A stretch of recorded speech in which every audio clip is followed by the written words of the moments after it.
Welcome to Yelling Into the Void, a podcast discussing and exploring topics in World of Warcraft. I'm Tevin. That guy next to me is Scott. Scott, do you like the taste of crystals?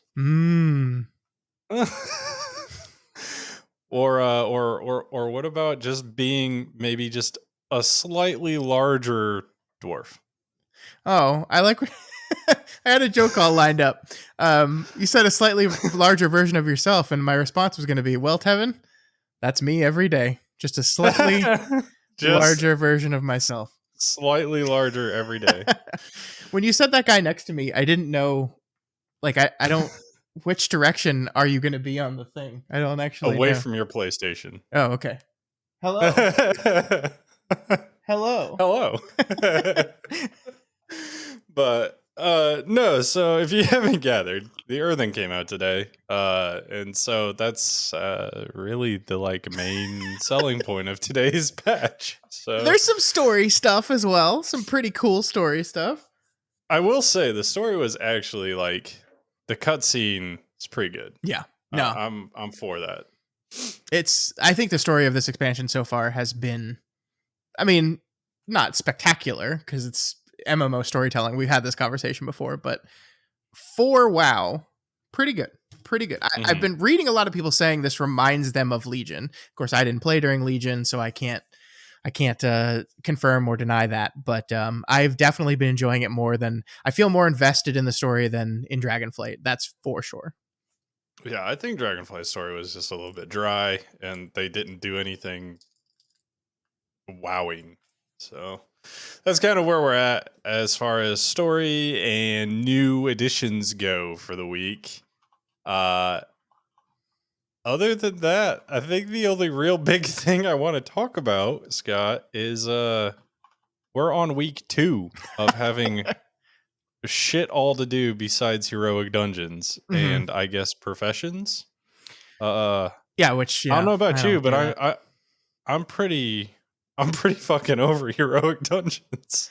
Yeah, I mean this is interesting, right? Because I think when we talked last week, we had it was Tuesday, so we had just really started doing heroic dungeons. Like I had only done a handful, and since then I've done a whole lot.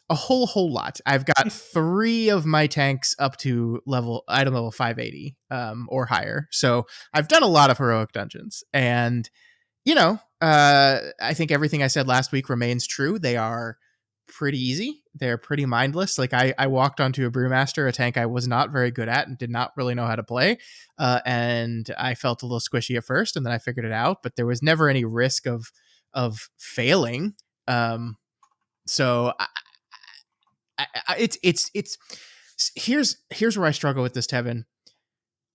The 2-week grace period here is not meant for you. It's not meant for me. Yeah. It's not meant for anyone listening to this podcast right now. Anyone listening to this podcast right now plays the game or thinks about the game more than what this 2-week grace period is for. It is for Jeff Krabappel, who has 8 kids, is 48 years old, and can only play WoW after he puts all his children to bed and then spends an hour in his woodworking shed working on a chair, and then he can come sit down and play World of Warcraft for 45 minutes before he goes to bed. That is what this 2-week grace period is for, essentially. Now, is that a good thing or not? I don't know. It's very difficult to have my relationship with this game that I have and understand other people's relationship with the game. That's very, very difficult. It's difficult for everyone. I would guess the problem we're running into right now is twofold. It is 1, early access has created this problem. It is 2, I said twofold. I actually meant 12-fold. So buckle in. It is 2, the fact that they've grossly speeded up leveling. Like leveling is just so much faster than it was ever. Like in the last time I can remember, it's so much faster. But it's not just leveling that's faster, Tevin. I think gearing feels like fresh 80 to heroic is very, very quick. Like to the minimum item level you need to get into heroic is 551, and to get from a fresh 80 to 551 is very, very quick. You fly around, you do some world quests. There's a couple quests that give 570 items, and then in your you fill in the blanks with very, very cheap greens off of the auction house, and boom, you're there. It's very, very quick. And so it just feels like everything's moving faster. Part of this is, I also think, the gear upgrade system that we've never had at expansion launch. This was something introduced in season 2 of Dragonflight. It's never existed at the expansion launch before now, and I like it. It's really cool. I like it a whole lot. But it just makes everything faster. Everything is faster. Yep. Everything is so fast. And so we're out of stuff to do. And so I struggle with, I don't want to like demand that the game change for me, but I also don't play that much. I mean, I play a fair amount, but I don't play that much, and I'm out of stuff to do. So I don't know the solution here. I guess the question is, does the Joe Krabappels of the world care if the raid opened today, even though they're not ready for it? Like, do those people care? I thought it was Jeff Krabappel. Look, I'm gonna let you in on a little secret here. He's not real. I just made him up. I don't know, man. I think that for the person who is playing that little, like, I feel like it would be hard to sustain being able to actually be on like a normal or heroic raid team. Like, are we also now talking about the same people who are doing LFR? I don't know. Because if so, like, you can't. I mean, I guess you could be behind on LFR, but like, can you really? I don't know. It feels really weird. And I think that the other thing is, like you were saying, everything's so fast. Once you get into heroics, if you get a heroic piece of gear in every single slot, it takes you like 3 upgrades at a vendor per piece to get to 580. Mm-hmm. Like, and that's not even, that's only Valor Stones. Yeah. And you can farm Valor Stones like relatively quickly. So yeah, I completely agree with everything you're saying. I think early access has made this worse because we had almost nothing to do but level in early access, and now we have nothing to do but heroic dungeons. And you said you've run out of things to do, but you've done more than that. You've run out of things to do 3 times over. Yeah. Yep. So like, I think that this period is too long. Ultimately, I think that I don't want to say the majority of the player base, but I feel like, I don't know, maybe I'm completely out of base here, but I feel like the player base as a whole would probably not have been upset if the raid had released today. Yeah, I think I agree with that. I think the big fumble that they've made with this, in my opinion, is they had this big new expansion feature called Delves, which I don't really like, and I don't think that they're that good, but it's like one of the big selling points of the expansion. And they've created this situation where they tied delves to the seasonal progress, which makes sense. Having delves as part of the season makes sense. But there is no heroic dungeon equivalent of delves available right now. So, you could say delves tier 1 through 3 is basically the equivalent of a leveling dungeon or a normal dungeon, right? We got heroics last week. We didn't get any upgrade in delves. So delves are still, so basically there's no point in doing them right now at all. And this is the moment. This is the moment that you would want to be doing delves when there's not much other stuff. Maybe you can mess around with delves and see how high you can get and play around with this new system when you don't have all these other things looming over your head, when you don't have M0 and Mythic Plus and Raid looming over your head and distracting your limited time. This is the moment that you would get to play. Like me, a delve hater, would maybe have spent the last 2 weeks delving into delves. And I maybe I would have found something to appreciate in there that I hadn't seen before. But I think they messed that up. I really do think they messed that up by not doing that, by not giving, maybe it doesn't have to be all the way up to the 11 it goes to, but maybe like tiers 4 through 6 or something, just a step up, just something within the system to engage with. that is outside of the leveling progress that 1 through 3 are. It just feels like a mistake to me, and it compounds with everything else we've been talking about to make this problem where there's just not a lot to do. And Yeah. I don't want to be the person that like says, come on, more, because I also understand that I still, even at my limited playing time, play this game more than quite a lot of people do. But yeah, I just it's a weird system we've created now where the expansion comes out, there's all this hype for the expansion, and then it's like, okay, but this all the exciting stuff happens 2 weeks from now. Like, that just feels weird to me. And I think they really need to take some serious time and look at that going forward into future expansions. If they've continued to make this whole process take faster, which is a good thing, I like it. They need to look at that, and I hope they change it. I agree with you. I think we would having a completely different conversation if the raid came out today, if season 1 came out today. It wouldn't have felt rushed to me. It would have felt right in rhythm with everything that I'm doing.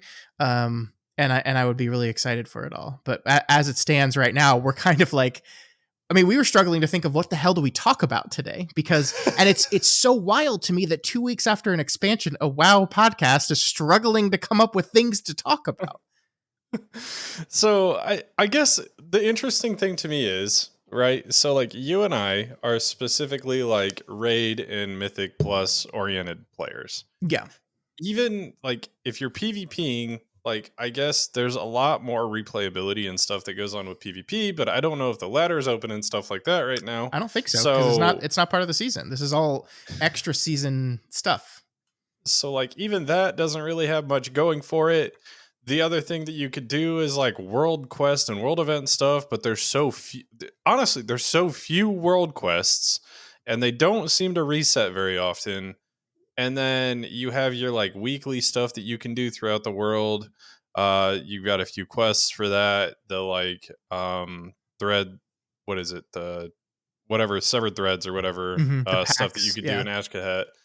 And then like the only thing left to do is professions. It almost feels like even no matter what your focus is in the game, like you are running out of stuff to do right now. Mm-hmm. Like I don't do world content and side content very much. Besides, I go in and I do Mythic Plus and I do Raid.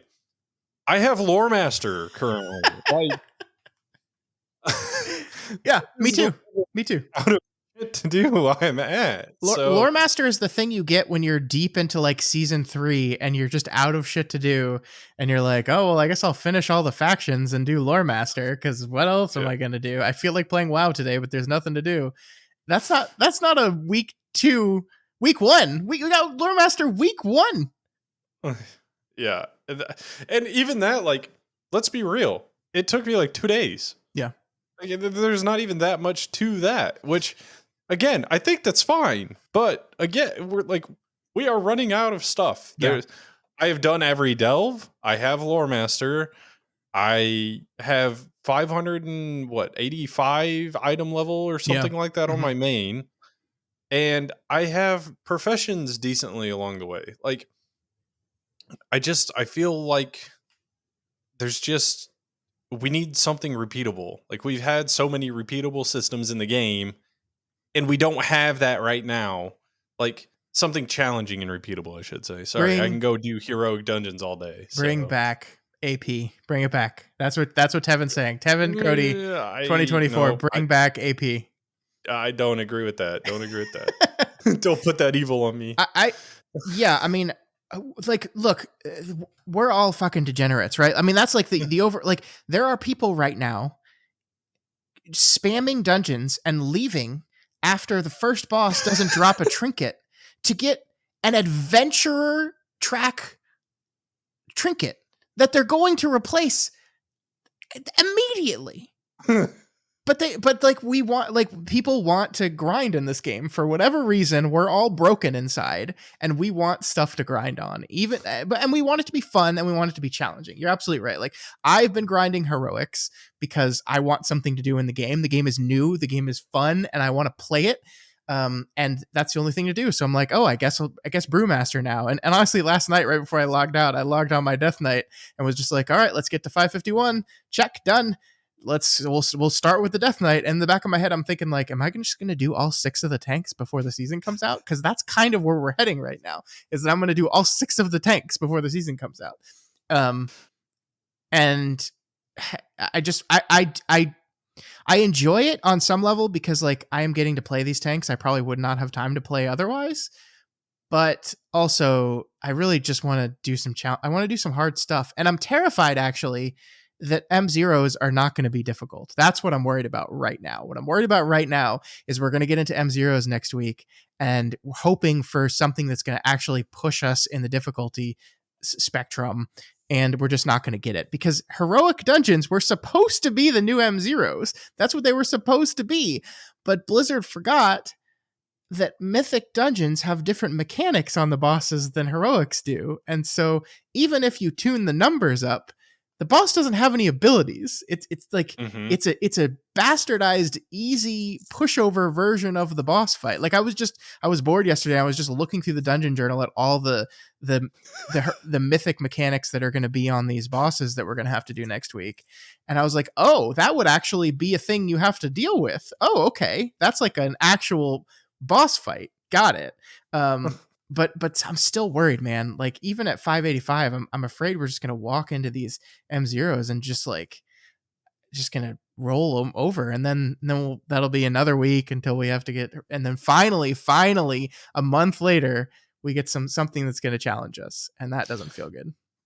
Well, I do want to say it's been a lot of negativity about all of this stuff at the beginning here, but I think that one of the main reasons because of this, and we pointed it out as like kind of a negative, I think is actually one of the biggest positives that we have going into this expansion, and that this new gearing system that we've had since season 2 of Dragonflight is just it just fucking rules It's for awesome. mains. It's awesome. And so we are getting to the point to where we are getting, your first character, you go through the slog of like upgrading everything, it's full price, yada yada yada.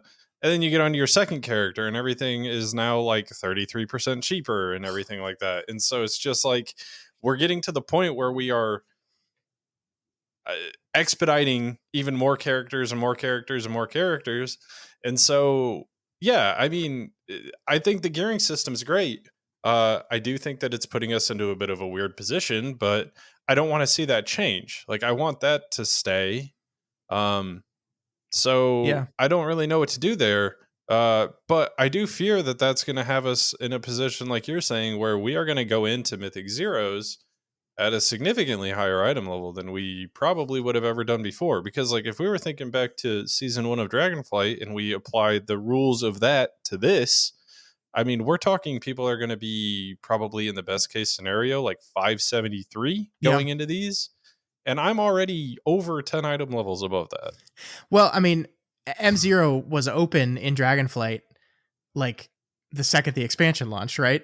So what we did in Dragonflight was we hit 70 and then we waltzed into M0s. Like that's like we're like, hey, should we do some heroic dungeons first? Nah, let's just go for it. Let's go. Especially since it was a weekly lockout. We're like, let's get these over and done with, and then we'll worry about other stuff later. And that was part of the challenge that we were in. Like, I mean, essentially in my mind, that would be the equivalent of like being like 530 and then walking into the M0s in this game. Mm-hmm. And that would be much more challenging for sure.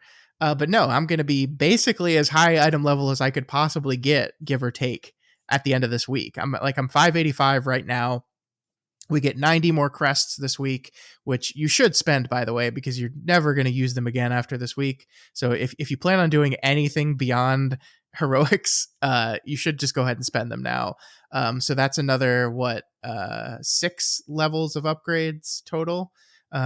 So that'll push up to like 587 maybe, especially if you decide to craft your spark this week, which I'm still very hesitant about crafting my piece yet, because I just don't know what they're going to do with embellishments and stuff. But yeah, so you're that we're going to be walking into a dungeon that drops. I think it drops 593. 606, isn't it? You can upgrade to 606, but I don't think it drops at 606. I'm Okay. pretty Yeah, sure. I haven't looked at the journal. Yeah. But either way, I mean, we're talking like we're going to walk in at like close to 590 item level. Yeah. And it's dropping. Did you just say 593? Yeah. Is that what you think it drops? I think so. I don't have WoW open right now, so I can't check the journal, but I think so. So if that's the case, like M0s are going to be giving us a 3 item level increase at base. Yeah, but again, with the upgrade system, it a 3 item level upgrade that can upgrade further for sure. But you're going to need the problem with that is with heroics, we haven't really needed crests to do that. Yeah. With the Mythic Zero stuff, we're going to. Correct. And that's going to be carved crests. Correct. Yep. So we will be you're limited. Going to be limited on how many carved crests you can get because we can't do Mythic 2 and 3 yet. So you can only do your heroics, which I mean, only doing your heroics is still doing 8 dungeons daily, which like I'm not going to be able to do. We'll, I wish I could. I wish I is. could. Well, but you're still capped weekly, right? I mean, you're going to hit your cap. I don't know with 8 dungeons. I don't know how many they drop. I'm assuming it's the same amount as dropped in heroic, which is the end boss drops 15. Yep. I don't know. Remember. It doesn't matter. It doesn't. The point is, yeah, you're going to be hard capped on how much you can upgrade this gear by, which is fine, right? Like technically, heroic raid will be available as well. We hopefully that weekend will be going into heroic raid. We're gonna. My goal is to clear normal on the first day and then get into heroic on the second day. We'll see how that goes. I don't know. I don't know how the relative difficulty of the raid is going to be, but everything, all the things we're complaining about right now will be solved 7 days from today. But the problem is that it's still 7 days from today. Yeah, and the funny thing about this is like we spent like 20 minutes complaining and bitching about this so far, and after 7 days from now, and another week past that, so let's just say 14 days from now, we're never going to think about this again. Nope, never again. Yeah, I mean, it's not even going to be a blip. Totally, and it's. The problem is we love the game too much. Like that's the problem is the game is good and we like it a lot. And so like, if we didn't like the game so much, if the game wasn't as good, I wouldn't want to play it as much. And I wouldn't want all these systems to be open today. And it's like, it's a good problem to have, but that's where we're at right now. Mm-hmm. So in another positive note about the game being damn good right now, do you want to talk to the audience about how, Paladin seems like it got a little bit of a facelift. Prot Pally? So, okay, it didn't actually, nothing changed about Prot Pally. What changed was people's perception of Prot Pally, which is the tank Yoda decided to main Prot Pally. And I think everyone in the tanking world said, what? We were all like, huh? The worst one? The one that everyone says is objectively the worst one. And actually what happened, if you watch this video, is that at the beginning of beta, there's 2 hero trees for Prot Pally. There's Light Forged, I think, and there's Templar. And at the beginning of beta, Light Forged was kind of just broken. It was doing incredible damage. Like the damage weapon was insane. It was like your top or your second top damage. So everyone was doing Light Forged. And then they nerfed the shit out of it, and everyone just kind of went like, oh, well, Paladin's bad now. They nerfed the shit out of it. People got on and tried it. It was nerfed, and Paladin's bad. But there was the secret thing over here called Templar, and Templar is actually really good. There were some things that I don't know when they changed them. I wasn't keeping track of it because I just kind of heard how it was clunky and stopped paying attention. But I'm pretty sure the ability that you could do with Templar used to cost 5 holy power for Ret and Prot, and they changed it at some point in beta, I have no idea when, where it only costs 3 holy power to trigger, and hitting Eye of Tyr, which is the thing that changes into the big hammer button, was changed to give 3 holy power by 1 node. So basically takes the entire clunkiness out of the rotation, because the biggest problem with it was if you're expected to spend holy power while also trying to maintain your Shield of the Righteousness at maximum level, But they took that away, and so now it just becomes this really interesting game of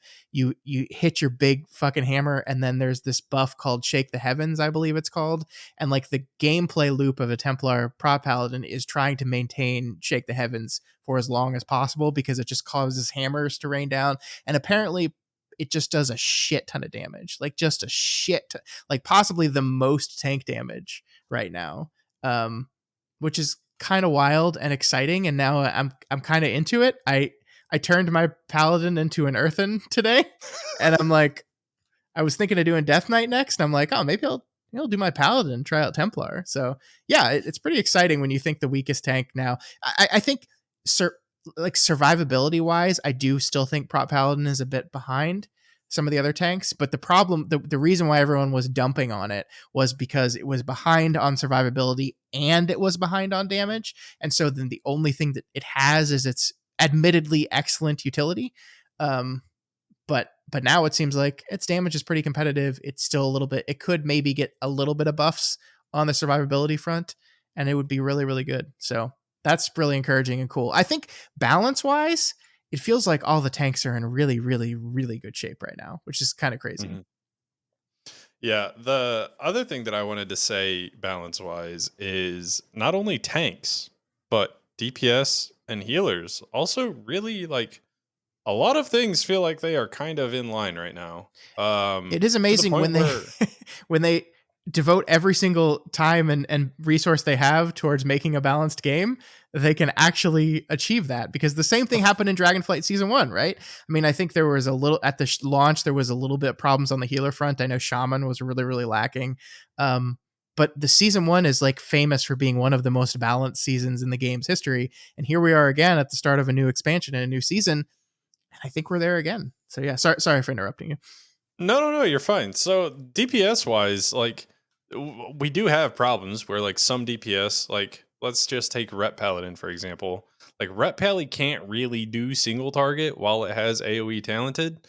And I think another thing like that is going to be like your BM Hunter, and other DPS classes like that, where you have to drop so much to gain something else. Yeah. And that's still an issue. That's something that we really should solve. Like, if you have to give up some single target to get some AoE, that's okay. But to give up all of your single target to get any AoE is not okay. So I think that's something that needs to be solved. And as far as like healers go, whoa, I mean, we're talking like Disc Priest is in the worst spot right now, and even they aren't like awful, right? I guess I'm not really kept up on healers, but yeah. So yeah, Disc Priest was the outlier. They were performing the worst by far. And then really the only, there was a patch today that did a little bit of balance adjustments. And the only healer that got adjusted, I think Preservation Evoker got nerfed a little bit, but that was more like fixing a bug nerf. It wasn't like specifically fixing their output. It's just their output was a little higher because something wasn't working quite right. But the big buff was Disc Priest, which got a huge buff specifically for Dungeons and Mythic Plus. Their atonement healing was at 70% of damage done outside of raid. It is now 100% of damage done outside of raid will contribute to your atonement healing. That's huge. And also Shadow Word Pain and Purge the Wicked, their dot was increased by 20%. And that also will attribute to atonement healing. So, and then it's just, it was very, very, very good. It was very good. They are now probably much more competitive in the Mythic Plus scene. They were going to be taken to raid anyway, because that's Disc Priest is a raid healer. That's what they do. They're a ramp raid healer. They're very good. Even when they're a little bit lacking, they're very good. So, yeah, I mean, they did a really good job. And I think this is especially surprising considering that they've introduced all these new hero talent trees, which is not introducing an entirely new spec, but is not introducing an entirely new spec.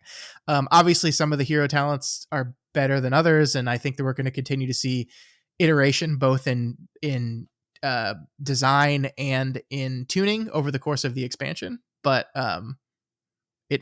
everything feels good. Everything feels really good right now. It's pretty cool. It's it's honestly a bit concerning though, because like so many things feel good to play. So many things do well. Like, it is hard for a group of, and we talked about, I think we talked about this on one of our previous episodes. Like, in Mythic Plus, you get 5 people. Mm-hmm. 5 people of the, what is it, like 32 or something classes that we have now? Yeah. Or I guess specs is Yeah, a I think better way it's to put it. 13 classes, and that's a lot of specs. And you get 5 of them. Yeah. So we're in a position to where there are a lot of good things, and there are speculations of what's going to be there.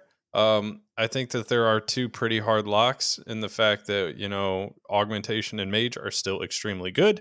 Yeah. But I think you and I are planning to talk about this a little bit later, so I won't get into that right now. Sure. Oh, we're still in the introduction phase of the show? I thought. Yeah, exactly. I thought we had moved on to the main topics, but no, we're still in the intro. 30-minute intro. Let's go.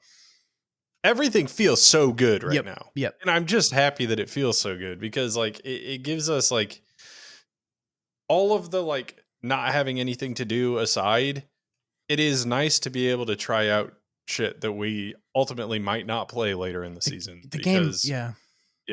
It feels so fun to play right now, man. It just feels so fun to play. And the hero talents, of the 3 tanks I've really spent a lot of time on, all the hero talents feel fun. I was pretty down on the monk ones before I actually got in there and played them. And it's really surprising to me how much I like Shadowpan Monk now. Which, like, it's completely passive. There's no gameplay adjustments around it at all, at least from the tank perspective. There might be some min-maxy stuff you can do, but just like the feeling of you hit an energy spender and then you see your flurry of blows go off and you can just hear the noise. Like, it is incredible how, like, Pavlovian we are with like the noise factor of some of this stuff, where it's just like, oh hell yeah, that just went off, let's go. I'm shocked at how much I like it. Like, I messed with the Master of Harmony for like 1 dungeon, and I was like, no, but I don't have my awesome sound button that when I smack things in rapid succession, I need it back. So I switched back. Well, I guess we should probably take this time, since we're like a third of the way over with the show already, and transition into the main segment of what we want to talk about today. So sure. In doing that, we've got a couple of audience callouts. The first one here is from Dukowski, is how I'm going to pronounce that. But it says, "Nice work, guys. I like the Isles of Dorn best. Hate caves." And then they go on to say something a little bit slanderous, in my opinion. They say Hollowfall is a cave. Whoa! It's going to be a long expansion for them. Whoa. Have you seen the airships? You can't have those in caves. That's not allowed in a cave.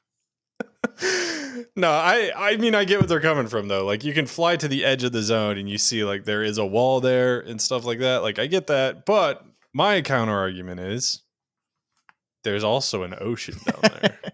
Yeah, I mean, even still though, like, even if we take Hollowfall out of the cave argument and say no, it's not a cave, it's still 50% of the zones are caves. So if you are an anti-cave person, I think this will be a rough expansion for you. I'm curious about that, because I'm wondering, will each of the, if they continue their trends, each of the new patches will have a new zone with a new raid in those new zones. And I'm wondering if each of those new zones are going to also be underground. Like, are we going to keep delving deeper? Like, I think there's rumors that one of the zones will be like a goblin zone. Like, the goblins have remade the Undermine somewhere deep under Azeroth. And that's what we're going to be going next. And I would be so excited for that, because like a goblin raid would just be hilarious. But that will be another cave, right? I think the other rumor is that one of the zones would possibly be an ethereal zone, which might not be a cave. So there's hope there. But yeah, I can definitely see, if you don't like caves, how these zones would frustrate you, because at the end of the day, they are still definitely caves. Mm-hmm. Yeah, no, and the Ringing Deeps especially, just like, it has that cave feeling. Though I will say, I was flying around it today, and up by the, like, first Cobalt City you come to, like, it has a very tropical, like, springs kind of vibe up there, which, like, yeah, I don't know. It's kind of neat. Yeah. But I do want to quickly update. Like last week, we talked about Ashkahet and how it was our least favorite of the 4 zones. And I gave the caveat that I just hadn't spent a lot of time in there yet. So I really didn't know. I have spent a lot of time in there now. I got Lore Master just like you did, and we did all the world quests and everything in there. And I like the zone a lot better than I did last week. I still would probably rank it last still. yeah. But I think the design is really cool. I think the city is really cool. I like it. It's sufficiently creepy. It's very good. So just the fact that like my least favorite zone in the expansion is also quite good after all. Again, this game is really killing it right now. What about the ranch quest that was your and I's last quest line for Lore Master? Did you like that part about Ashkahet? No, that was silly. I also do the Niffin like being there felt really random to me. Like that's the only part of the zone I didn't like is that suddenly, and it's like not only are they Niffin, but like they definitely just copy pasted the structure from Zerlet Caverns and plopped it down inside this place. Like I remember flying through it, and I fly over this thing, and I like had to like check my map for a second to be like, where am I? That felt not great. Like definitely recycled. I mean, I like the Niffin; they're fun, but like we just definitely copy pasted and recycled here. Well, one other call out that I wanted to make here, and it's not what I have listed here, but it's actually from one of the guys that we run Mythic Plus with. And so it's providings on YouTube, and he says he unsubbed because Breath of the Wild slander. So that's directly because of you, Scott. So how do you feel that you slandered a game and now we lost a subscriber? I don't remember slandering a game. I think Breath of the Wild is a very, very good video game. I just think Hollow Fall looks better than it. And I don't think that's a surprise because it's played on a Nintendo Switch that is ancient technology that is in desperate need of an update. So, And I a game like. from 2004 is not. Well, it's been upgraded though. It's running on my modern computer that can do things like I don't know if you've heard of these little things called shaders. I don't know what those are. I just know that it's something to do with the graphics. It's a very good game. I haven't played the second one yet, Breath of the Wild. I haven't played the sequel, but it's a pretty good game. Just wish they didn't have those destructible items in it. I don't like destructible items. I hate them. What do you mean? You got to repair your gear and WoW all the time. Yeah, I don't like that either. Also, my when my gear in WoW breaks, it doesn't like go away forever. Oh, but it should. God, that'd be hilarious. That would be. Ben would never have a weapon. Oh, all right. Well, to move on to like the main segment of the show. Oh, okay. We're here finally. I do have a question for you, and we talked about it a little bit already, but the balance of everything is super good right now. And you and I are Mythic Plus gamers at heart. So there have been kind of rumblings around the content creator sphere of what a meta is going to look like for Mythic Plus. Yeah. And I kind of wanted to get your thoughts on this because, like I said, I think you and I are both pretty much agreed that AUG and Mage are a pretty sure lock-in for that. But there's still 3 other people.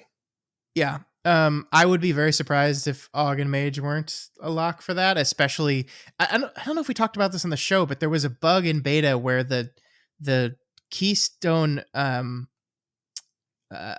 affix that goes into effect when you hit a level 12 increases both damage and health of all enemies in the key by 20%. Apparently the damage version of that was just not working for like the entirety of beta, and they fixed it at the very, very end of beta. So everyone's like class ranking and meta discussions were under this false impression that, hey, the bosses seem a little less one-shotty, and it seems like the keys are just going to have less overall damage than they did in the previous seasons, and maybe it's going to be more about time than it is about survivability. And then it's like, no, everything's going to hit for 20% harder than it was. Oops. So that, I think, in my mind, puts Og firmly back in the running for meta. And to be clear here, when we're saying meta, we are saying the comp that the people pushing the highest keys in the world will be doing, and that will trickle down to us common plebeians. So absolutely Augmentation Evoker, and I think Mage just makes perfect sense in there, both for utility and survivability and just damage and the way it interacts with Og. Yeah, it just seems like a no-brainer to me.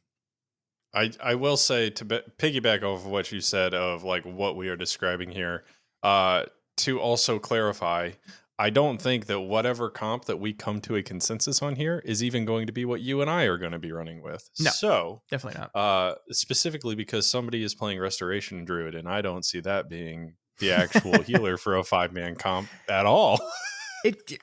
Maybe not. Yeah, I mean, I think it depends, right? So I think when you look at tank, so I guess maybe let's do the third DPS spot before we talk about tank, right? So Really, I think that's the hardest one. I think it is, but let's do the hardest first, and then here's my feeling about tank and about healer is always they're gonna, like in any comp discussion, they are going to plug the gaps created by which DPS specs you run. So like, I think what tank you end up running here is going to be mostly determined by your DPS comp, and I think the same thing with healer. So I don't know. So like, I guess it depends if we want to go like full ranged comp, right? Like if we're like saying the meta is going to be like it was in the last 2 seasons of Dragonflight, like fully committed to a range comp. If that's the case, probably LA Shaman or Warlock, right? Like Aflock, I think. I don't know a lot about Warlocks, but I think Affliction is outperforming the other two by a pretty wide margin right now. What do you think about that? What do you think about a complete range comp for meta? I think if you're going the wizard comp again, then you're right. But I have a counter argument for you. Okay. And Shaman solves this, but stops are absolutely garbage this season. They totally are. Yeah. And so if you are running a wizard comp, I mean, we're talking the majority of your players are going to have like a 20 plus second kick. That's true. And that's dangerous in this season too. Yeah. Because there's a lot of like kick or die or kick or spend another 45 seconds killing this mob because it just healed for 75% of its health. Yeah, no, that's stuff true. happening here. So I think if you do this, you have to have the ability to stop multiple casts from your tank. And that means you're limited to pretty much just 2 different tanks. Or you have a healer with a kick. So you're sure as hell not having a priest, which means you're not having fortitude. Mm-hmm. And that's also dangerous. True. So I think that Shaman is like not going to be played in the DPS spot because you're probably going to play Restoration Shaman. So that makes me think that Shadow Priest might actually still fill that final third slot. Interesting. I agree. Shaman will definitely be in the meta comp one way or the other. They are either going to be your healer or I think probably LA Shaman. I don't think Enhance is in the picture here. Shadow Priest, my understanding is performing considerably lower than LA Shaman or Affliction Warlock. But I guess, yeah, the question is it enough that you take advantage of the buffs? So, like PI, once again, synergizes just really well with Mage and Evoker. It just does. So I could see it. I could definitely see it. I mean, then and Fort. Yeah, and Fort. I mean, that, like, in my mind, if that's the comp, then the tank is going to be Vengeance Demon Hunter. Like, even with the nerf to their buff from 5% to 3%, if you have a comp of full caster, you're just going to run Vengeance. I just like, that's absolutely what I think would happen. So, well, I think Bear is also in there. Yeah, I think Bear is a very close second option for sure. Because I think 5% verse might still get you more damage than 3% magic damage. It might. It depends. Or is it 4% verse? I don't remember. It's 3% verse. It's 3% verse and 3% magic damage. Yeah. Yeah. So I don't know. I don't know as far as the tank is concerned. I do fear that if you are going a full range comp, especially with Priest, because Priest is like, if they take their kick, 30-second kick. Mm-hmm. Like, is not good. Yeah. So now you're having Shaman, which, at least that's the best kick in the game. It's ranged and the shortest cooldown. But Demon Hunter's value rises a lot here because they have silence and the ability to kick something. Yeah. I think an interesting wrinkle in this conversation is like, okay, but what if we do say that Ellie Shaman is the third DPS? Then what is the healer, right? Because I don't think you're not going to do 2 Shaman. You're not going to do that. I don't think it's Priest, even with the disc buffs. I don't think it's Priest in the healer role. Resto Druid would give you a battle res and your verse buff, but their HPS output is lower compared to the other tanks right now, I'm pretty sure. So like, can you get away with that or not? Or will you need that high HPS output? I think you're right. I think it just goes back to being Resto Shaman the more I think about it. Like I think worst case, you take the hit from not having Vengeance and not getting that added benefit and you go Bear to get your battle res. Because the one thing about the comp we just talked about, Aug Evoker, Mage, Shadow Priest, Restoration Shaman, that comp doesn't have a battle res. And so, yes, you could use, I'm sure there's going to be like an engineering thing again this season. There always is where you can get, but like having like a guaranteed surefire battle res probably going to need to exist in any kind of meta comp where one shots can happen. So that leans me back towards Bear. I don't know though. I'm pretty torn. The other part of Shaman Restoration that we're not talking about, which I think is also going to be huge, not only for 5-man content, but 20-man content too, is you just get a free 20% increase to your maximum health at almost pretty much 100% uptime too. That's true. I forgot about that. That is not technically listed as a raid buff for Shaman, but it is. I mean, that's really good, actually. That's really good. Man, Shaman are going to be so good this tier. Yeah. I struggle to see a meta comp without a Shaman here. There's no way. Yeah, they're too good. They do too much. They provide everything you need. And yeah, with what is the Sky Fury is the name of the buff? Between Sky Fury and that, I think you're right. I think the meta healer is Resto Shaman. I think it's just lock it in. The only other competition I could see is from Preservation Evoker. And I think if you're running Aug, you're not going to run Prez. And that's just, I think you're going to be running Aug in a meta comp. So I think for our Wizard comp, we've kind of come down to the fact that I'm going to say my vote for the tank would be Bear over Vengeance. I think that this composition is going to run into a problem with kicks though. And that is like my one main concern with it. Yeah. Because of how bad stops are. If stops were still good, this comp's perfectly fine. You have a Disorient from Mage. You have a knock up, knock back from Evoker. You've got Fear from your Priest. You've got Cap Totem from your Shaman. Thunderstorm from your Shaman. And everything else. But that's like my one main fear. I do think, however, Scott, that there is... And people have been saying that it might be bait, but I think that there is a world that we have an actual melee comp for the meta. I hope so. For just for the sake of all the melee players out there, I hope so. And if there is a melee comp, you're still running Resto Shaman because Sky Fury. Yep. And all the other plethora of things that we've said. You're definitely running Bear. Well, maybe you're not running Bear. Hold on. You might run Warrior. Yeah. There's a battle shout. Uh-huh. And Warrior is doing super well currently. Yeah. And you'd run Frost DK and Assassination Rogue, right? Those would be definitely be two of your... And so there's your battle res from the DK. And I think your third DPS spot is more open. You can run a more flex spot with a Mage. I think Mage is still insanely good with a melee comp. And they get the Mastery buff as well, and Mastery is still good for Mage from Sky Fury. Mm-hmm.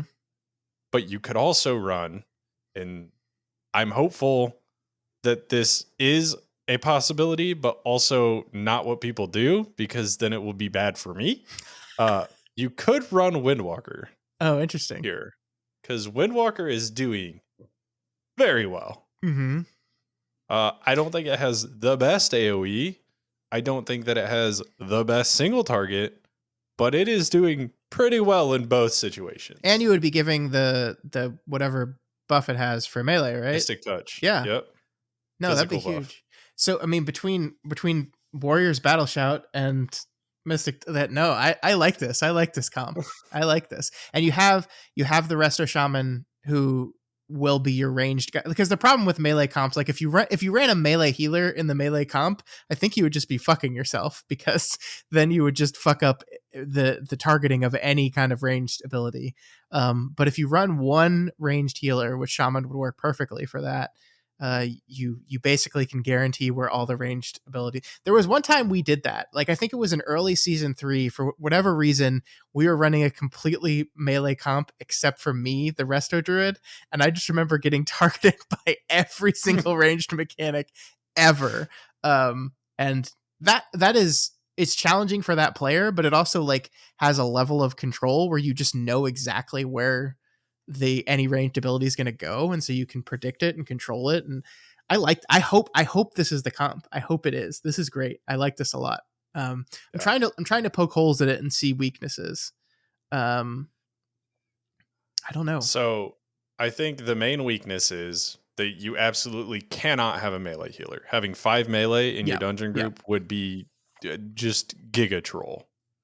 I think the other thing that you're going to run into is if you don't have a ranged damage dealer in the you have to run away from point blank stuff, you lose uptime on a boss. Yeah, that's true. And that could matter.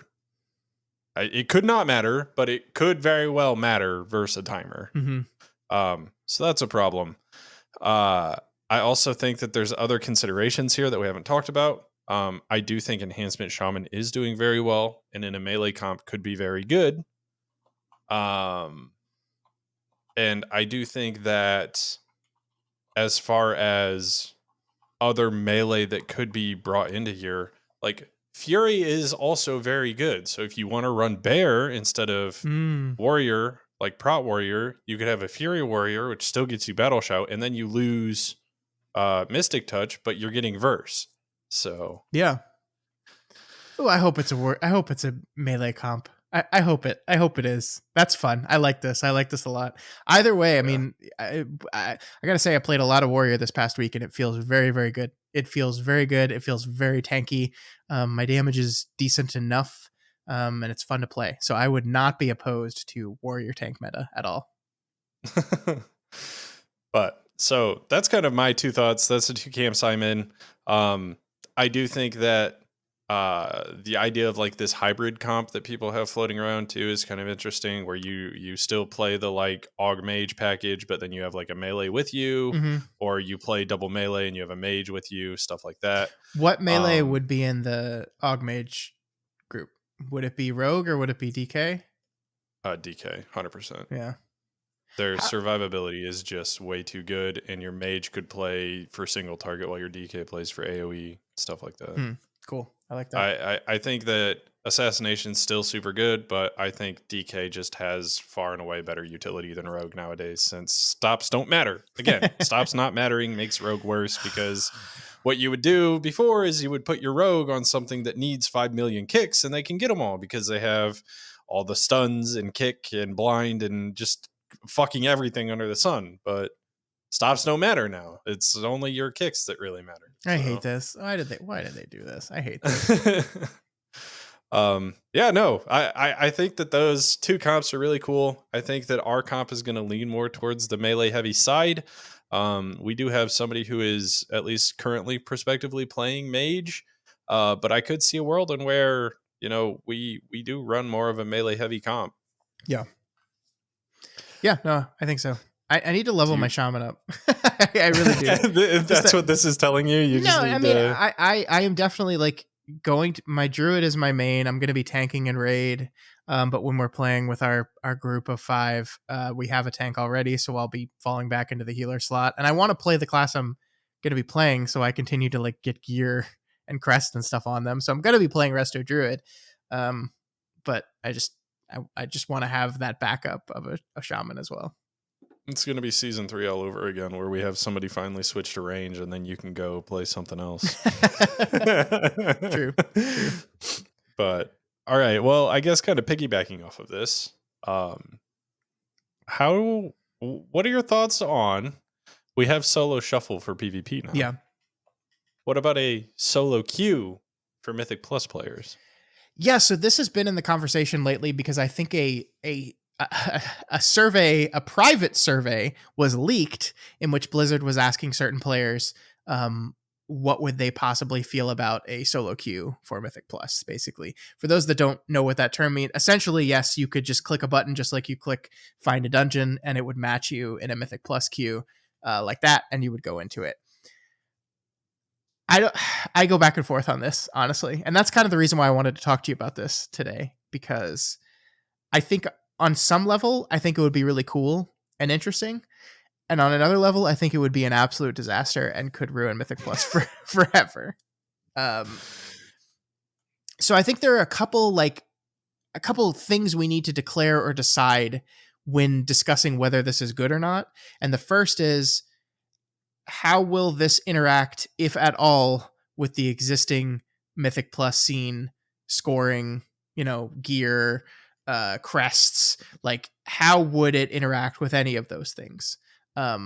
Because if solo queue becomes a way to push your key, if it becomes a way to farm crests, if it becomes a way to get better gear, that could be a huge problem, actually. So I don't know. What are your thoughts about this?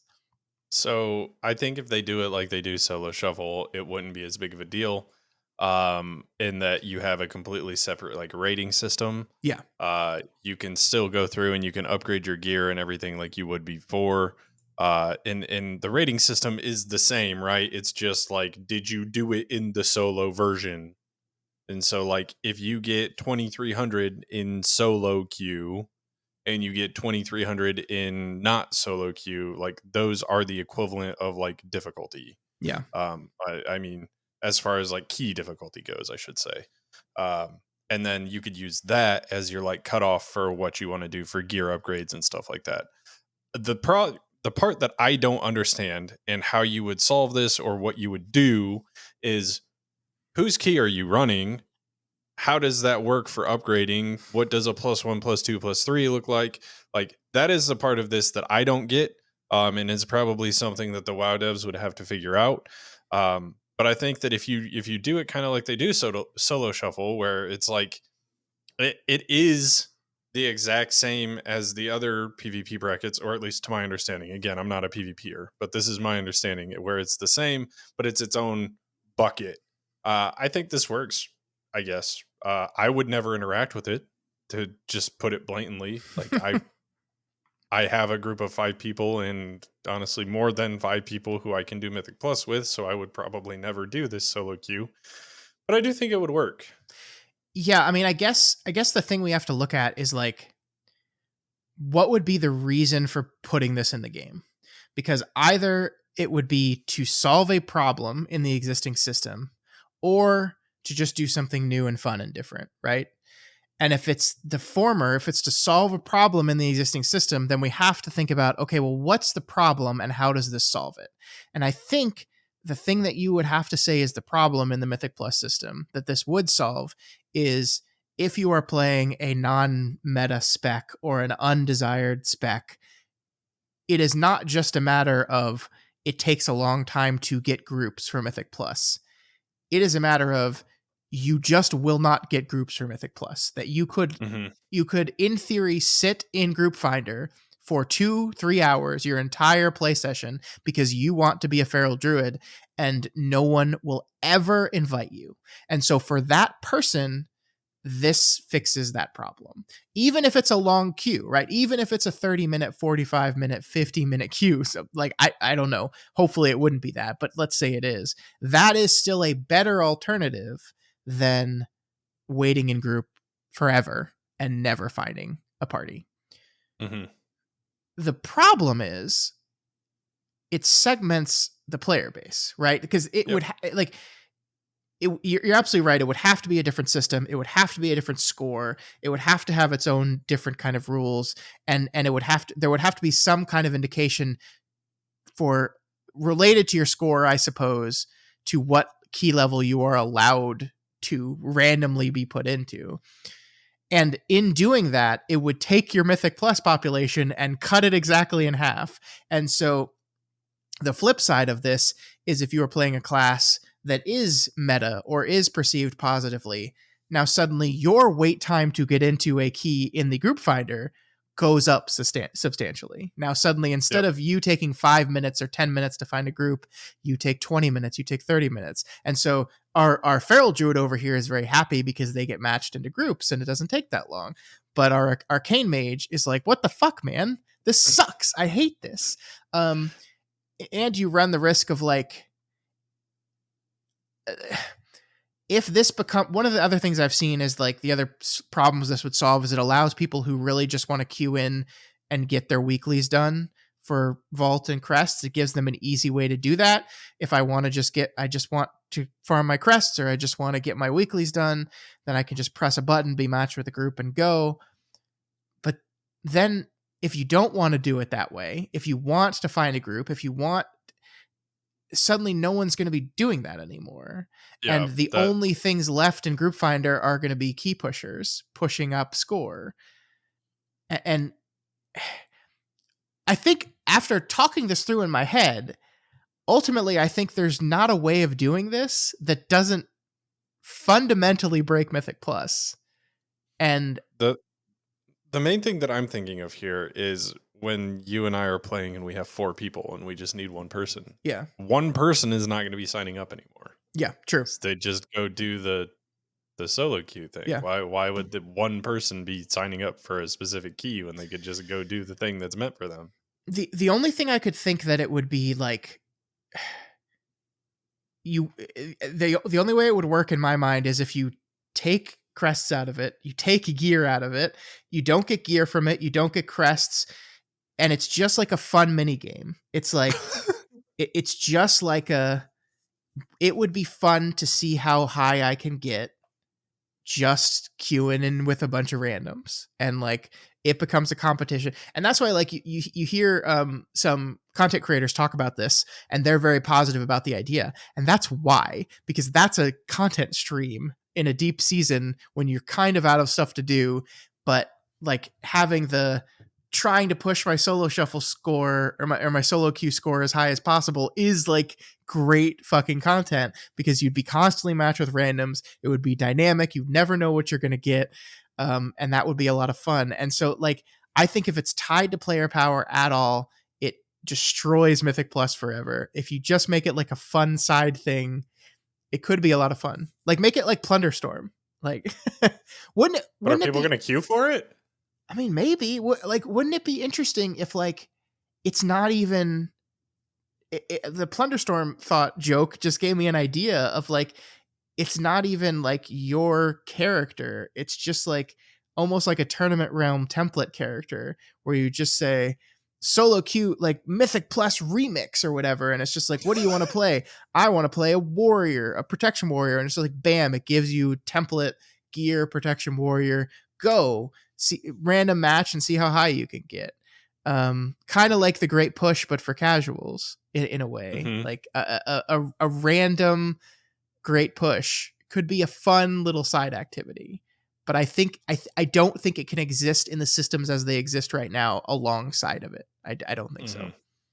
Yeah, the more we talk about it, the more I tend to agree. I do think that there is the whole situation where they have to solve like what keystone's being used and shit like that too, which I think is a whole nother can of worms that we're like you and I aren't even going to cover that because we don't have a solution. And outside of us saying like this is a problem, we don't really have anything else to really like point to, because like ultimately it is just a problem. Like you have 5 random people getting randomly matched for a random key. Do you just like, all right, well, this guy's got a 2. Sorry you waited in queue for 45 minutes, but here's your 2 key. It can't be matched to an actual player's key. It just has to be like, the only thing I can think of it is like you queue in for a +8. right? You queue in for a +8 and it maybe even just a fucking random +8. Maybe it's not even a specific dungeon +8. It's just like when you enter the solo queue, you enter at a key level, not a dungeon, and it's not tied to any individual person. But then the question becomes, okay, well, how do you handle depletes then? Like if you fail to time the +8, is there punishment, or do you just queue again for a +8? And if that's the case, no one is ever doing Mythic Plus the other way ever again. Like they would just not do it. If there's punishment for failing in one system and no punishment for failing in the other system, it's over, man. It's over. And yeah, I mean, like the more you think about this, the more problems they're just rise. It's just impossible. It's impossible. Well, Morgan Day has made it very clear that there will always be a punishment for depleting a key. So I mean, I feel for the people who don't play specs that this whole meta conversation we just had and that everyone has trickles down and destroys people's playtime. I feel for them. It sucks. It's not fair. But I also think the group finder system we have right now works pretty well most of the time. As a person who has solo applied to many keys over the course of my time playing this game and has been forced to just run my own key many times. The system has some problems to it, but I think it overall works pretty well. So like I don't know how much that system needs to be fixed outside of these edge cases where someone really wants to play BM Hunter in a season when it's just really awful, or someone really wants to play Feral Druid ever. I think that's just, I don't know if we need to solve those edge cases by changing or adding to a system, but perhaps solve those edge cases by making those classes better and more desirable. Yeah, that is the one thing ultimately that needs to happen, because like you and I talking about meta, and I said this earlier when we talked about it, like this is likely not even like what you and I are going to be playing. Yeah, no, certainly not. And I don't think it's anything that you need to be playing, because like we're talking like this comp. If we go back to our discussion about the God comp a few weeks ago, or I guess like a month ago now at this point. But that's not the anyways, situation we're in right now. I do not think there's going to be a God comp this season. But we're talking like a group of characters that, like, if you put the best players ever to play World of Warcraft on this group of classes and everything versus you put them on something else, like this set could maybe do like one key level higher. Like, and that's playing absolutely 100% optimally on everything and comparing these. So like the meta as it is right now, and I know that like a lot of people think like metas destroy games and stuff like that. I don't think it's to the point where like we are negatively talking about a meta right now. Like it's fun to speculate about what's going to be best, but everything is going to be so good right now. I mean, there's a couple of outliers like Fire Mage and like BM Hunter, like you said. I don't know how Feral's doing. Boomkin's also doing pretty rough, and there's more. But like for the most part, anything can do a 20, or I guess a 10, and anything can probably do a 15. It's really when we're getting to like the world record keys that this is going to matter. Yep. So 100%. It's fun to talk about these things. This is the way modern gaming works. We always have a meta, and it's always fun to kind of min-max and figure out what the absolute best will be. But for 99.9% of the players, I mean, and I'm not just making up that number. I mean, textually 99.9% of the players, because of the way the title reward works, it's just not going to matter. And that's good. It's good. Yeah. But yeah, I mean, we're all kind of broken and this trickles down, and I wish that wasn't true, but it is true. The perception of classes matters more than their actual relative balance. What I would say to any of you people listening out there that have fallen into the same trap that I have and Tevin has and we've all had, where we know that these classes are performing relatively better, and so we're exclusively inviting those classes, maybe give that Feral Druid a chance. It's probably going to be fine. It probably will. Yeah. Well, Scott, I have one thing that is not Mythic Plus related that I want to talk to you about. Oh God, I'm excited. What is it? What is it? So the Earthen came out today. And I don't know if you've read the Earthen racials. I know you said you just swapped your paladin. Yeah. But like these things are they're fucking weird, man. They eat rocks. They eat rocks. Yeah, but like you can't get a main stat rock. Like you're constantly well fed and can't eat food, but you can't get main stat. Yes. However, I don't think, and someone quote me if I'm wrong about this, I don't think there's main stat individual food in this expansion. I think all the personal food in this expansion is secondaries only. I think the only main stat food that I've seen exists in this game right now is from feasts. But we will feast our keys. Sure. And if you're an Earthen, you just can't eat the feast. Well, you should have thought about that before you ate rocks. I think that's so weird. It is a little I think surprising. it's so weird. But the advantage is you never have to yeah, I mean, it might be better to have that main stat until you wipe the first time, and then you get to keep your haste. So suck it. The other thing that I think is super weird is their whole empowered ability thing. I don't understand how that works. Please explain to me how that works. So I am not 100% on this because I don't have an Earthen, but to my understanding after reading it is there's 3 charge levels, like empowered abilities have. Mm-hmm. The first level, you deal damage around you or deal damage in an area. The second level would be you deal damage in an area and then heal people in that area as well. And then the third level is you deal everything before it, and then you deal additional bonus damage to the highest health creature in the area if you full charge it. Okay. And that's my understanding. But the question is this ever even going to be worth pressing?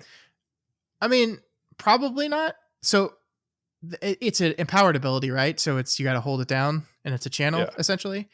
So as a tank, I can't ever press that button, huh? Just never? I don't know. We don't have a tank with empowered abilities. I don't know if they're under the same caveat as like casting a spell. I need to test this out. I need to see if I can still block and parry and shit while channeling. I doubt it, but we'll see. I don't know, because like sometimes these abilities are like really like, okay, racials in this game are so fucked up because sometimes they're incredible and sometimes they're awful, and there's no in between in any of this. Like the fucking gift of the Naru shit is the most useless fucking heal button you can ever press. And then you have stuff like Shadow Meld being amazing, Stone Form being amazing, which by the way, I perhaps stupidly changed my paladin to an Earthen today because I was all excited about the Earthen, and I had my son like make the character and name the character, and it was adorable because my son really likes rocks. Like we're constantly finding rocks in his pocket. We're like, where did you get that fucking rock? But I was like, oh, this will be good because I'll have Stone Form still. Oops. No, I won't. There's no Stone Form on them, even though they are the Stone Form. So oops, the one ability I was like, oh, it's a dwarf, because the Dark Iron dwarves still have like a Stone Form equivalent, right? It's like essentially the same thing. Yeah, it's called Fireblood. It just has an additional effect that's different from Stone Form. Yeah, but they didn't do that with the Earthen, which makes sense because like they are Stone Form. But I don't know, man. I think they need to. They're gonna keep adding allied races to this game. I bet Midnight's gonna have another one.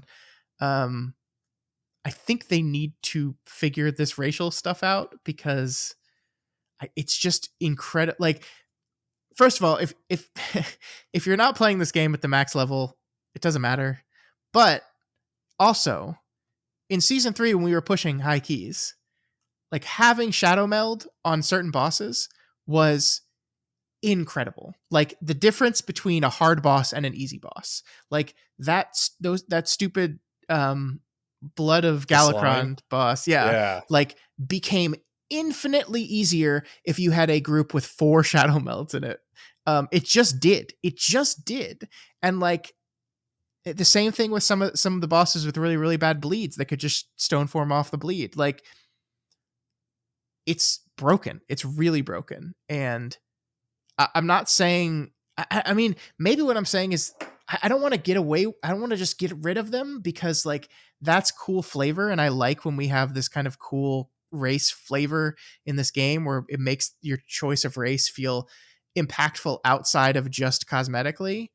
But also, like, I really want my druid to be a big fat Kultiran man, and and I just feel like I can't give up Shadow Meld because it's just too good. So I don't know. I don't know. This is a tough situation. And this Earthen stuff does not solve it at all. So The third Earthen racial that has any combat like shit to it at all is, I think, their strongest one, and that you get an additional 10% armor, base armor from your gear. that's enormous. Yeah. I mean, That's if you're really big. talking you have 8,000 armor and you're getting 10% of that, I mean, it's not huge, but like that for 14 pieces of gear Yeah. is a significant amount. No, that's big. That's big. Okay, I made the right choice for my paladin. Good job. Good job, Gubble Guppy.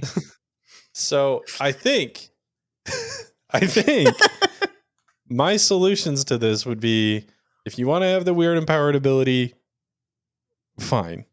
The ingest minerals thing, the stamina one, just make that main stat. Yes, people will use it all the time over the other ones, but once you get into like season 4 or season 3, late season 3, I mean, there's a chance that people don't use it over the other ones, and people value secondary stats over main stat. Never gonna happen. But just remove the stamina one, make it main stat, have all the secondary stat ones as everything else, and then keep the 10% armor, because I think that's interesting. So I don't know, man. to be clear on this rock eating, like you have to find the rock type of the secondary you want, right? Like you have to like buy a gem to eat, right? Yeah, there's only one. Well, yeah, but you can't just if you're changing like specs on your Earthen, you got to carry like multiple rocks to be able to switch your stat. Sure. I I don't think know. that is going to be. I don't think that that's going to be something that a lot of people are going to run into, though, because in a lot of cases, when you're swapping between specs, you've already geared kind of for that. And so you can probably keep the same secondary that you want there. I mean, I just like the fact that now my Earthen has to walk around with rocks in his pocket, just like my son does. So it's like it's just really cementing my choice here. But no, it's interesting because to me the Earthen looks super cool, and they literally are just large dwarves. I don't know if anybody listening to this has like had a dwarf next to an Earthen, but it is something you and I realized very quickly in beta, where like, what do I have? Is this a buff on me that's making me larger? And then no, we just realized like the Earthen are quite literally just like a dwarf, but like double the size. And it's fun. I think they look cool. I actually think they look really cool. I think it's kind of a bummer that like all the like gems that poke out of their limbs just like go away when you're wearing armor. That's kind of a bummer. I don't know how that would work. I mean, maybe it's not all armor. Like again, my guy's wearing plate, so it's like all that stuff is gone. But I think they look neat. I think it's a good looking, like especially compared to the Evoker, which was like disappointingly. I never liked the Evoker design. Um, sorry, the Drakthir. So I think they and they're definitely better than the diaper baby gnomes. So I like them. I'm gonna enjoy my my new Earthen Paladin. I think it's gonna be really cool. So Well, I don't know. I also like that we got them fairly early on in the expansion. yeah, Some allied races, they make you wait forever to be able to unlock them.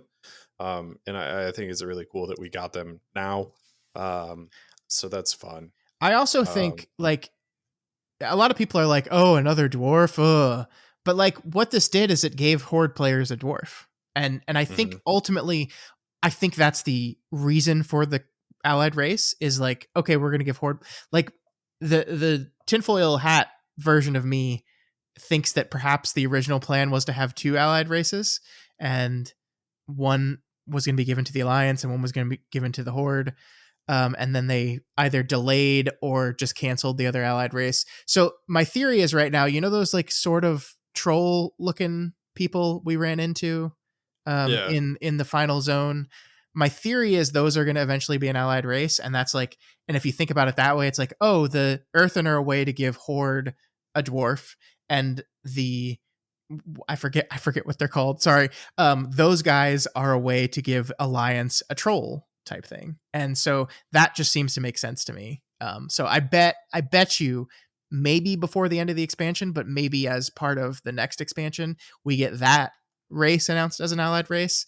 And then it'll be like, for the Horde, it'll be like, oh, great, another troll. But for the Alliance, it'll be like, hey, we get to make a troll. That's neat.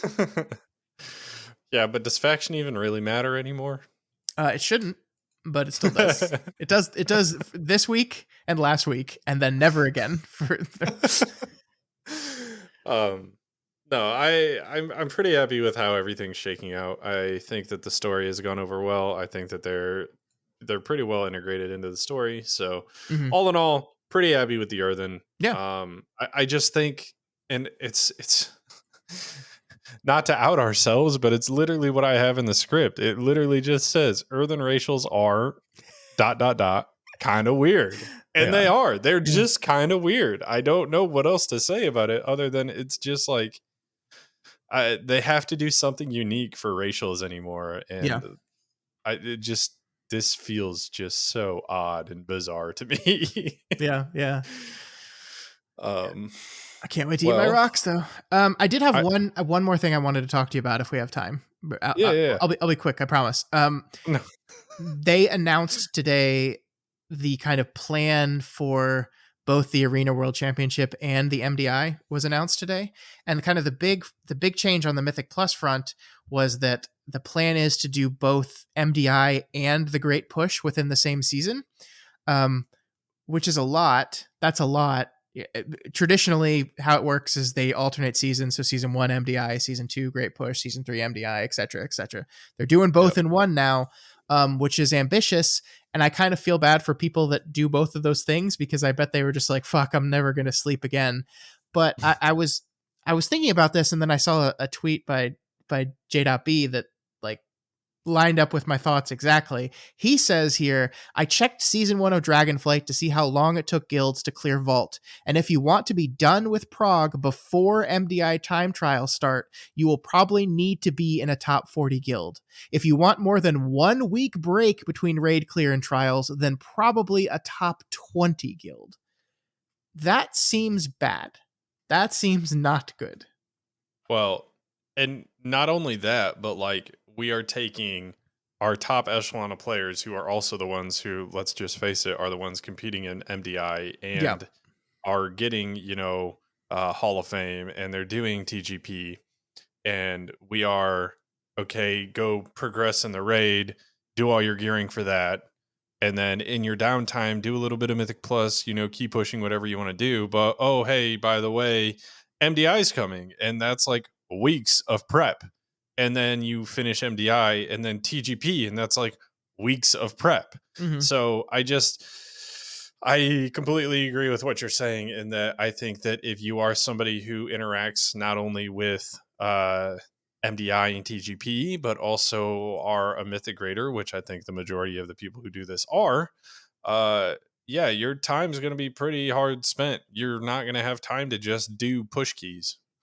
Yeah, this is bad, and it's bad for multiple reasons. I mean, this doesn't affect anyone listening to this right now, because nobody listening to this is in a top 40 guild or pushing MDI. Like, just not. I mean, maybe there's one of you out there, Gingy. Hey, but if you care about the quality of these competitions, if you are a audience participant in MDI and TGP, you want the best possible players to be competing in these things. And in a system like this, I guarantee you some of the best possible players are going to look at this and say, absolutely not. They're going to either say, okay, well, I really want to clear the raid, and I don't want to I don't want MDI to interfere with that. So I'm just not going to do MDI. I'll do TGP. I just won't do MDI. And that's bad for the MDI. That makes a less good competition. It like every every MDI player you hear talk about this says they love the competition, they love competing. The practice and the prep required for it is draining and destroying for them, and it hurts their income because they can't stream it while they're practicing because that gives a competitive advantage to their competitors. So you're just going to get people dropping out of this. Like, I guarantee, I haven't looked it up yet, but the most traditional MDI players, I sure they tweeted about this today or are thinking about it and will say it later. I'm not going to do one of these. I'm going to pick one of these two and I'm going to do that. And that Mhm. ultimately makes both of them suffer. And that's a bummer.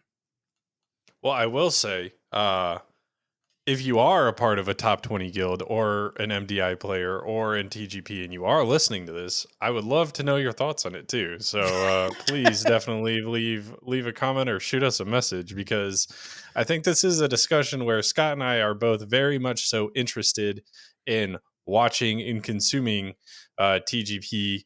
And honestly, let's just say how it is. This is also Race to World First, Yeah. because like all three of these things are happening in one season, and one season's only going to be like 3 to 4 months. So like that's not very that's not very much time, The especially when re the MDI itself, between time trials, cup A, cup B, and finals, is a month yeah. in and of itself of Yeah. content that is having to happen every weekend. The reason why these people are willing to do these things at the level they do them and put so much time and energy into them is because they know it is a short, limited amount of time they have to commit that hard. If you take that away and you just say there's always something happening, there's always going to be something, you're going to go right from this to this to this with no rest in between. Oh, and by the way, as soon as you finish with the great push, well, the next season's coming, better start prepping for the next raid. Like, it's just gonna burn people out, and people are gonna take themselves out of the equation. And like I said, the only one that suffers in that, well, not the only one that suffers, but the one that definitely suffers in that is us, the audience, because we don't get to see the best of the best of the best compete against each other. And ultimately, that's why we watch these things. We want to see the best players in the world go head to head against each other and do this stuff. And yeah, it would really bum me out if we don't get that. You know what is concerning to me is that we have people who are in Race to World First competing in these things. Like obviously all of Echo's team, but then we have like Yips and people like that who are part of Race to World First. And depending on whatever is last in this season, like not only will they maybe just not do it because of their own time commitment, they might just not be able to do it because they'll Yeah. have to be prepping for the next race. Yeah. And that's another I think that's also a problem. So Yeah. I hope that all of this goes over well. I struggle to think that it's actually going to. Um, Obviously, if it does go over well and they can pull it off, like me watching TGP and MDI 2 times this season, would be pretty cool. I don't see it working out, man. Why do we think they did it? Like, what was what was the decision here that said yes, both of them in one season? Like, I mean, I guess I think it's pretty cool that we get to see both incredible time strats in a lower key, and how high can we push these keys in the same season for the same set of dungeons. Like, I guess that's pretty cool. That like there is a bummer where you think about like, oh, season 2 is going to be TGP, that's great, but we'll never get to see any season 2 dungeons um done under the MDI format. That's a bummer, and vice versa. So I guess that's one of the reasons why, but I don't know. I don't know. I ultimately don't know why they did it. And I think that the other thing that is interesting to me here is I almost would have rathered uh if we are doing two PvE tournaments in one season, uh and then we have the race, which obviously is not WoW sanctioned. why did we not just like have a sanctioned event for Race to World first? Like, I would have rather them, I think, taken this like prize money and everything and put that towards like having a WoW sanctioned Race to World first rather than another MDI or another TGP in the same season. Yeah, I mean, you're not wrong. I mean, I think so. Whenever I think about the officially sanctioned Race to World First, the only thing I can think of is that 5 years after you introduce that idea, you're going to have a Blizzard official World First and then a live real World First. And Sure. all that's going to happen is you'll take the 2, 3, 4, 5 best, most competitive teams, put them in a tournament realm, and they'll compete against each other. But then you're also just going to inevitably have a group of teams that say, well, I want to be the first one that does it in a live environment on a live server. And then it'll just eventually build itself up again into a thing. It'll be different, sure. But I don't know. I don't know if that officially solves the problem. I don't know what to do there. I think like there's always a part of me that like likes the fact that this isn't a Blizzard sponsored thing, that this is just like a group of scrappy people getting together that's saying, hey, let's find a way to do this before anyone else does it. And of course, saying it's a group of scrappy people doing it is an absurd thing because it's now, official corporate sponsored things that spend thousands and thousands and thousands of dollars on this every year, and there's so much money wrapped up in it. Like, that's a ridiculous thing to say, but I don't know. I don't know if that solves the problem making it official in any kind of real way. But I mean, I agree with you. Like, I think that would solve a problem of Blizzard's need to design fights that are engaging for a unofficial Race to World First while also being doable by us lay people. Mm-hmm. I think that is a problem, and I don't know how. I know they know that it's not a problem with an easy solution because they like the Race to World First is incredibly popular. Even if you're only kind of invested in it, you're not like super invested in it. It's still pretty popular. It's like the thing in World of Warcraft. Like it is the thing that the most amount of people, both playing and not playing, participate in, and they want to foster that. They don't want to damage it. They don't want to kill it. And they're very, very conscious of that. And so Yep. I don't know. I don't know how like, I don't know if you could take that and make it official without ruining it in some way. Yeah, I don't actually know. And honestly, I wonder if it's just like to the point where like maybe Blizzard needs to provide a prize pool for the race and nothing else. Like, yeah, then that would maybe give just say, incentive for more people. yeah, whoever wins gets X. Yeah, I mean, like, we're not gonna like put it on our tournament realms. We're not gonna like do anything else. But like, yeah, I do think that would. So one of the things that happens right now in the Race to World First is that the top guilds, Echo, Liquid, and I mean maybe even Method and some of the other ones have a direct line to Blizzard developers, right? They like can message the Blizzard devs during the race and be like, "This is broken, fix it," or like just get notified on, yes, we acknowledge that that's a bug. We're working it. Like, there is constant communication between these guilds and the people making the game, and if you put an official prize pool in it, you have to standardize that communication and formalize it. You have to, because anything Yep. that's seen as a competitive advantage is a big no-no when there's money involved. So, not saying that's an unsolvable problem, but it would be a change in how things are done right now. Yeah, for sure. Well, I don't know what the solution is going to be for this, but I don't think that they are hitting the nail on the head right now, I guess is all I'm going to say. Yeah. We'll see what the quality's like during season 1 though.